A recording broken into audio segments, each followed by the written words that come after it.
so much more than a t-shirt and a slogan. It's gotta be a vision and a goal. Especially since si Coach Olsen na yung namumuno ng Perpetual Altas, giving hope to the entire community of Perpetual. Once again, maraming salamat sa inyong panonood. Anton Ross together with Christiana Di Maunahan. And we have Bianca Alejandra at courtside. Orgo. A steal here. Villegas finishes with the left hand. Villegas immediately recognizing na magko-cross court pass yung Perpetual and intercepting that pass. And again, using his speed to get to that basket. You have to credit him for that. Pagaran. Orgo. Abis. Boral from the corner. Wala.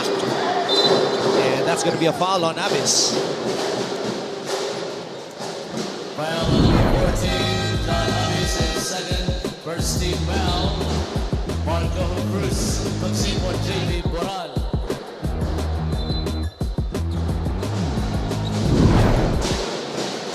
The biggest lead of Perpetual in this game was 13. And now, it's down to 4. Exactly why I've been saying fouls count. Fouls count in a game. Since that unsportsmanlike foul, na-fuel yung offense ng LPU, pati na rin yung defense nila. Abis. Stolen away by Villegas. Villegas with a burst of speed. That's his second fast break conversion. Grabe. Dinaan sa bilis. Perpetual held out. One of the fastest men in the NCAA, Renz Villegas, cuts that Perpetual lead down to 2. The sky is the limit. Tara na, magsama-sama. Dahil together, we own the future. This is our league. This is our moment. Sa puso mo, the sky. Off the bench for Lozano. Magkakamukha, magkakatindig yung mga player ng Jerry. Di mo na alam sino yung pupukol ng pupukol eh. They send it back out to Goho Cruz. Good He will challenge. pull the trigger, but he will knock it down.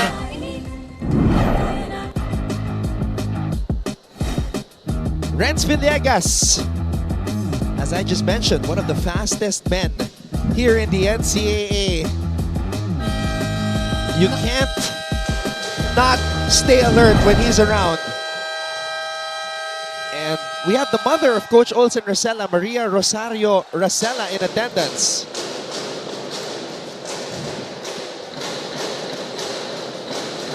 Ang maganda pa kay Villegas, fast but with control.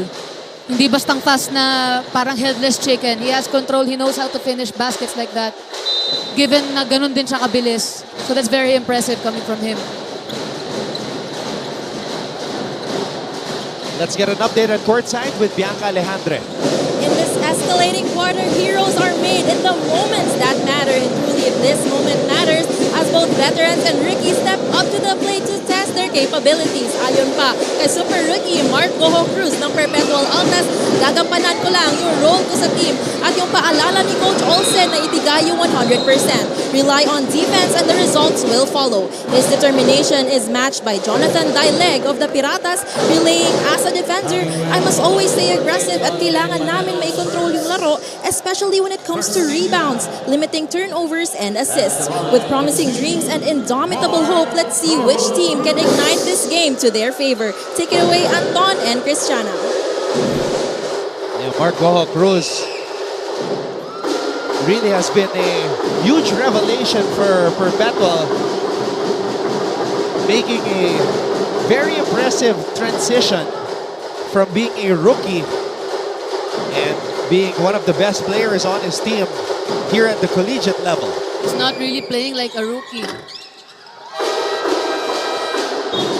Cello Gaston. Cornet Sevilla.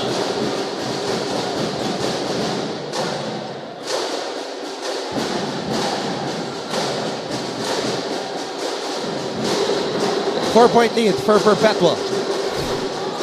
Villegas for 3. Orgo picks up the loose ball. And Villegas with another steal. And Taileg with the finish. Basket counts for Jonathan. Ang galing niya tumiming ng agaw, no? Kahit galing siya sa Mintesa, tumatakbo pa siya pabalik. Na-intercept niya pa yung bola. And since now, na-read na siya ng Perpetual na kayang-kaya niyang i-layup yan, he now went for the pass. Bonus free throw, Jonathan Dahilig.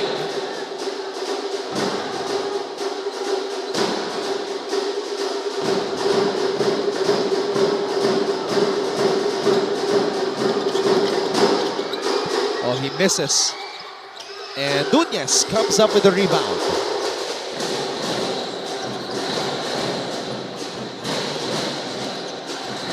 Orgo.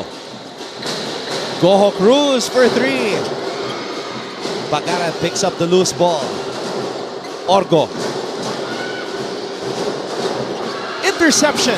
Another cross-court pass. Delikado kasi yung mga ganong pasa, Anton. Basta cross-court pass, mabagal yung dating ng bola eh. Talagang ma-i-intercept siya kapag lalo pag masipag yung depensa. Peñafiel. Taileg. Short. And Goho Cruz was hit during that rebound play. No foul called. Orgo. Goho Cruz. No foul called.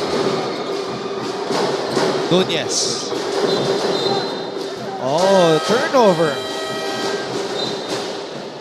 Axel Manuel comes in for Sean Orgo. Genesis Aviles for John J. Panelo.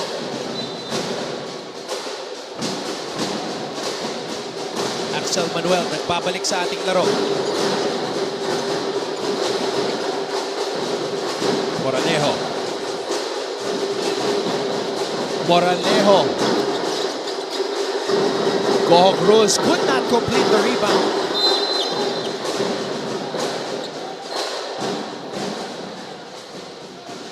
Foul on number 21, Jericho Nunez, his first.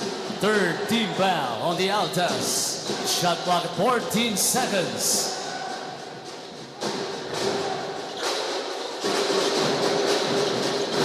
Taileg pops out.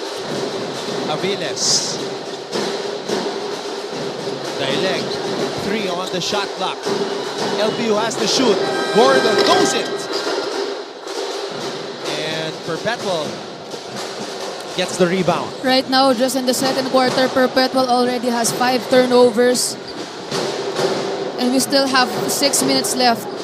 Yan yung mga kailangan nilang i-reconcile. Kailangan nilang mabawasan yung turnovers, lalo yung mga cross-court pass na ganon. What a pass right there. Goho Cruz finding Bagaran. I spoke too soon.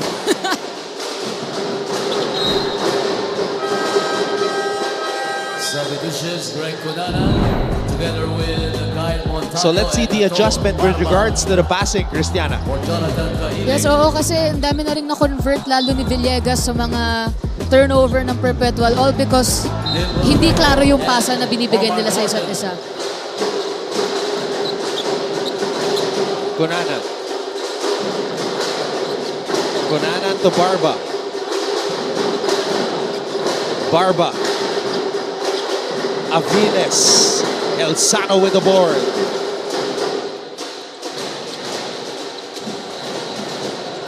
Looks like Perpetual's defense on the top scorer of this season is very effective. Medyo tahimik siya ngayon, si John Barba.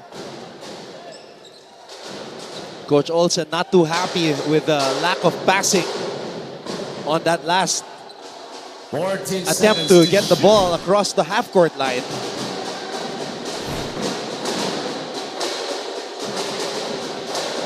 Montaño.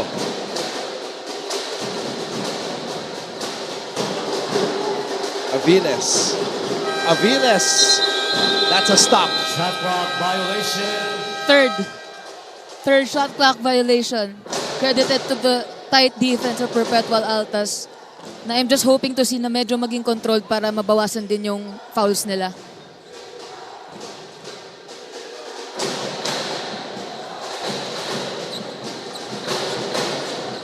Manuel. Bagaran. Nunez gives it to Goho Cruz.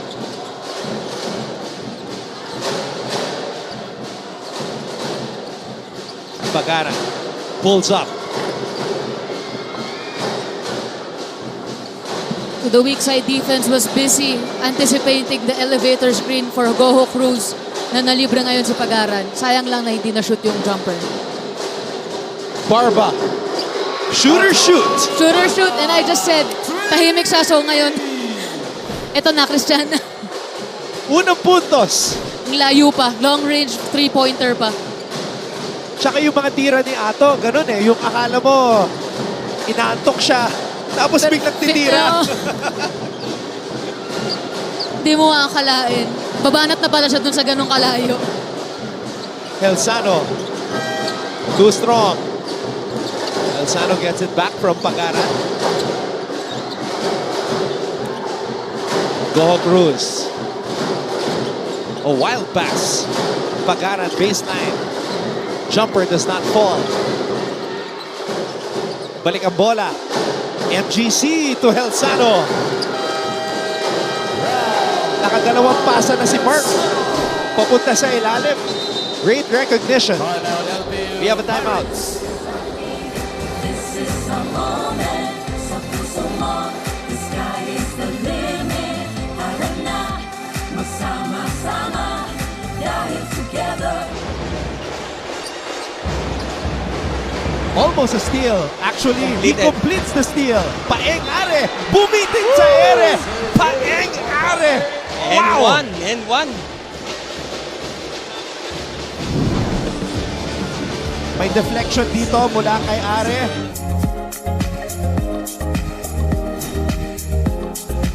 Alam mo, dapat ipakita rin yung mga lalaki sa cutie cam eh.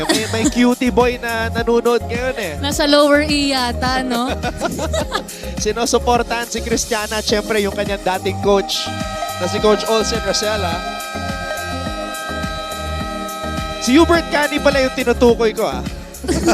O bakit sa akin tinapat? Nilalaro niyo ako. Wait lang. Sinong cameraman yun?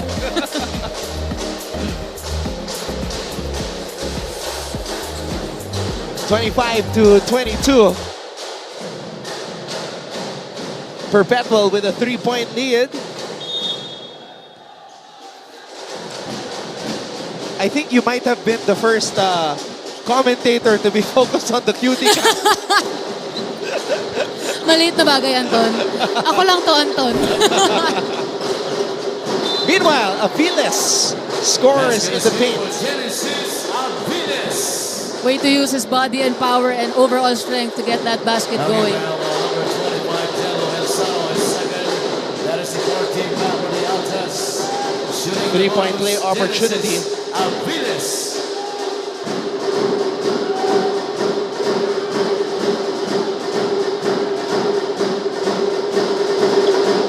Oh, he misses.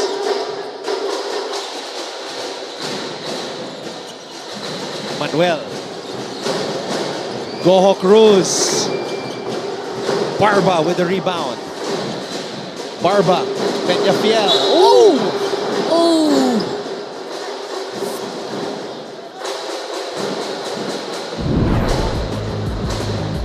All right, let's see this again. Atake si Peñafiel. Sa sidestep. Review on the last play. Oh, sinabitan siya ng ng buong braso. That was a dangerous foul.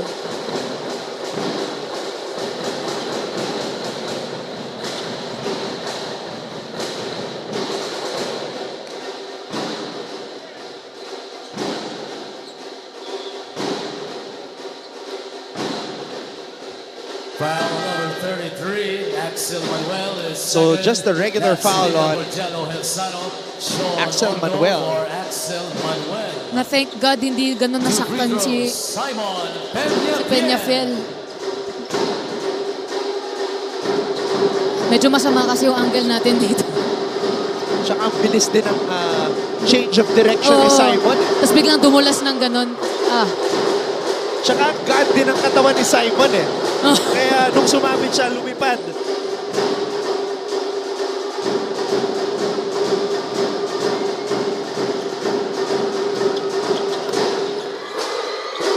There you go, Benefil.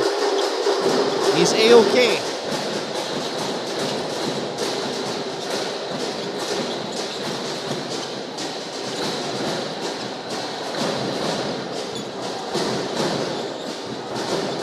LPU has taken the lead. I'm yet to see a 3-point basket from Goho Cruz na medyo kanina pa nalilibre. Hindi nga lang talaga pumapatak pa yung bola para sa kanya. This is LPU's first lead of the game. They came back from being down by 13. Yes, they're doing very well, especially in converting the turnovers of Perpetual. And Sevilla. Sevilla gets on the board and gives the lead back to the Altas.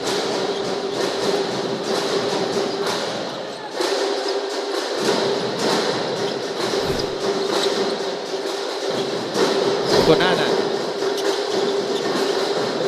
Barba. With the shimmy and the step back. Montaño. And Nunez comes up with a rebound.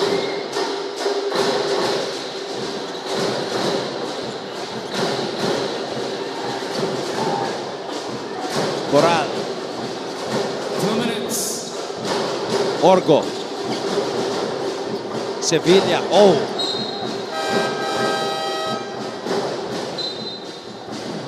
Renzo Villegas replacing Simon Benyafiel. It's essential for running the triangle offense of Coach Olsen na yung 4-guy mo, 6 on the shot clock, sobrang matalino 6 maglaro. seconds Magaling to pumasa, shoot. magaling magpasa, may perimeter shooting. Another steal by Villegas. Conanan. Montaño. Halfway down. Sevilla comes up with a rebound. Good pass from Conanan on that play though. Orgo. Nunez. Sevilla offensive rebound.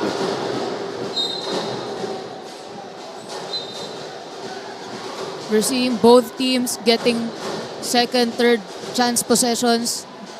Pareho silang sobra ng hustle sa pag-rebound ngayon. 12 seconds on the shot clock. Nunez. To Orgo. Orgo to Boral. Boral. And Boral will shoot two. Way to find a way to get that Blocking contact foul on number 15, for Boral. Genesis Alpiles Spurs. To foul number 2 on the Pirates. At the line for 2, JP Boral.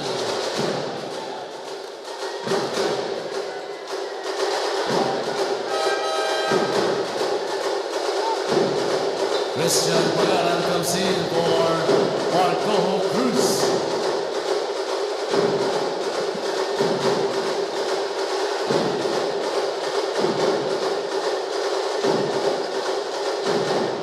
And we are tied. Oh no. Perpetual taking a 2-point advantage here.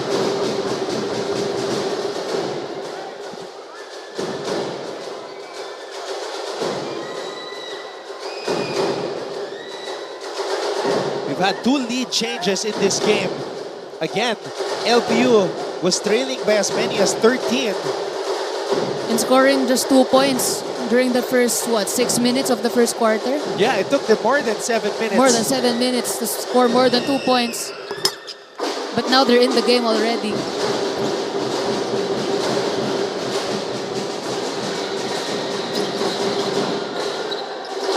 Villegas. Sayang yung fast break opportunity na yun. Omar Gordon for Kyle Montaño. A minute and 7 remaining in the first half. Orgo. Sevilla. Orgo. Binalik kay Sevilla.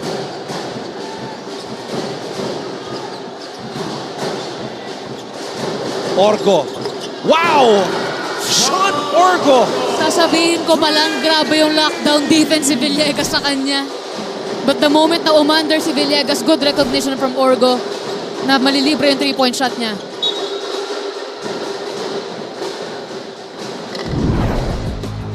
I want to see that again. You know?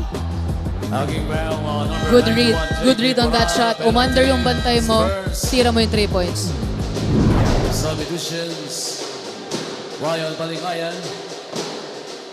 And Joran Daily comes in, shooting to Renz Villegas.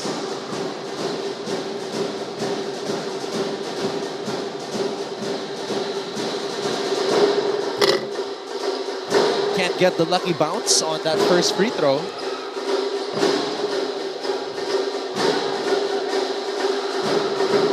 They did well last game sa free throws, 21 out of 27. 1 for 2 sa pagkakataon na yun para kay Villegas. For Genesis Aviles.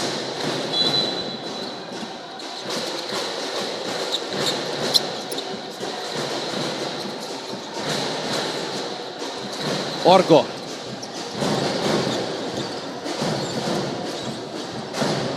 Pagkaran. Sevilla gets it to Boran. Nunez from the free throw line. And Panelo comes up with the rebound. Gordon. And Sevilla tracks down the rebound as time expires. Halftime is scoring NBA Pirates. Coach Olsen Rosella screaming for a foul. But the score stands 37 for Perpetual, 27 for LPU. This is our coverage of NCAA Season 100. This is